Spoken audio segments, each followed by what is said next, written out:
तो ये सवाल हमसे बहुत बार पूछा जाता है और हम देखते भी हैं कि पेरेंट्स अपने बच्चे को पैदाइश से ही आंखों में काजल और सुरमा लगाना शुरू कर देते हैं। तो आज हम जानेंगे क्या इससे आंखें तेज होती हैं या आंखों का कुछ भला होता है।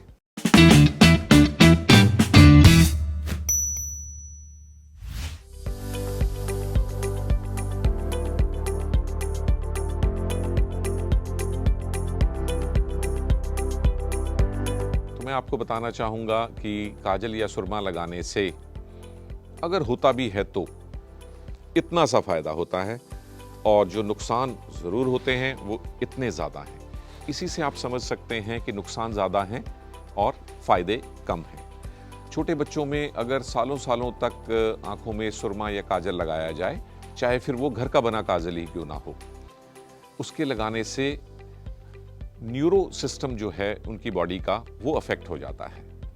इसके होने से बच्चों में ग्रोथ स्टंट हो जाती है। इसका मतलब बच्चे की जो बढ़ोतरी है उस पर बुरा असर पड़ता है और फिर उनकी बॉडी की ग्रोथ स्लो हो जाती है। लेकिन पेरेंट्स कभी ये अंदाज़ा भी नहीं लगा पाते कि ये हो रहा है उनका अपने ही बच्चे की आंखों में सुरमा लगाने से।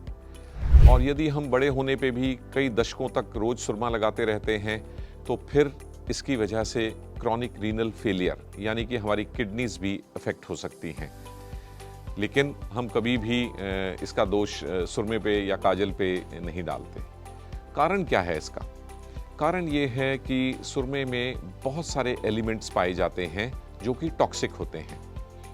अब ये प्रथा चली थी हज़ारों साल पहले, शुरू हुई थी इजिप्ट में। वहाँ की क्वीन क्लियोपेट्रा अपने आँखों के लिए सुरमा इस्तेमाल करती थी, जिसका वर्णन है किताबों में। लेकिन उसमें जो कंपाउंड होता था, जो एलिमेंट होता था, वो होता था एंटीमनी। और एंटीमनी एक पर्टिकुलर डोज में is known to cause benefits. तो उसके बेनिफिट्स होते हैं आँखों के लिए, वो भी एक पर्टिकुलर डोज में। लेकिन आजकल जो सुरमा बाज़ार में मिलता है या जब हम घर में भी बनाते हैं तो उसमें बहुत सारे ऐसे एलिमेंट जैसे कि लेड, आयरन, एल्युमिनियम, कैडमियम, ये सभी पाए जाते हैं और ये हमारी आंखों से एब्जॉर्ब होके हमारी ब्लड स्ट्रीम में जाते हैं और हमारे सारे शरीर पे बुरा असर डालते हैं। इसके अलावा आंखों में बार बार इन्फेक्शन होने का कारण भी बहुत बार सुरमा या काजल बनता है। सो यदि आपने सुरमा या काजल लगाना भी है तो ओकेजन्स पे लगाइए।